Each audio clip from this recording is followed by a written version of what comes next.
Bismillahir Rahmanir Rahim. Assalamu alaikum wa rahmatullahi wa barakatuh. You know, one of the key words or phrases that is heard pretty much every day today is smart. Our phones are smart.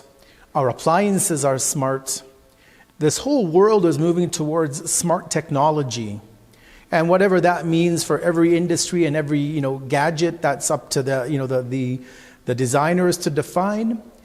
But I want to look at today in Hadith Weekly, smart worship. Worshiping God intelligently with understanding.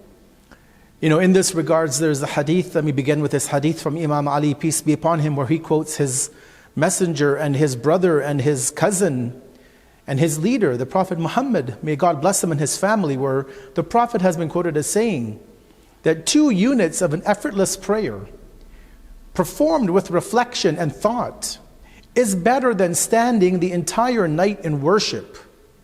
That's why I call this smart worship, right?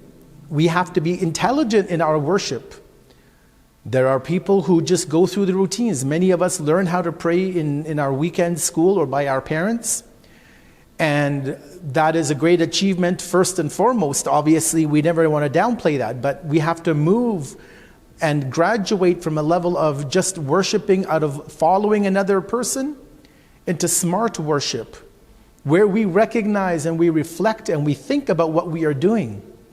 Not that we're just robotically going through the actions of the prayer, but know that we understand from the beginning of when we make purification up until the time we start the prayers with the takbiratul ihram to the point where we end the prayers, that why are we doing all of this? Why are we spending this 20, 30 minutes a day in this form of worship? Is it just a form of exercise that some people like to call it? Is it a form of meditation? Or is it something much more deeper than that?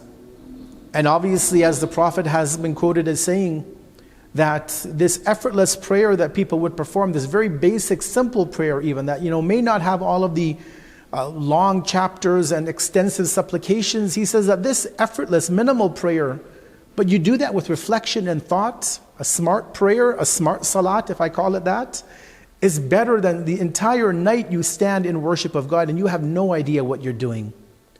So as we conclude in Hadith Weekly, we remind ourselves to think smart, to worship smart, to pray smart, to be those who worship God with intellect and understanding. Wassalamu alaikum wa rahmatullahi wa barakatuh.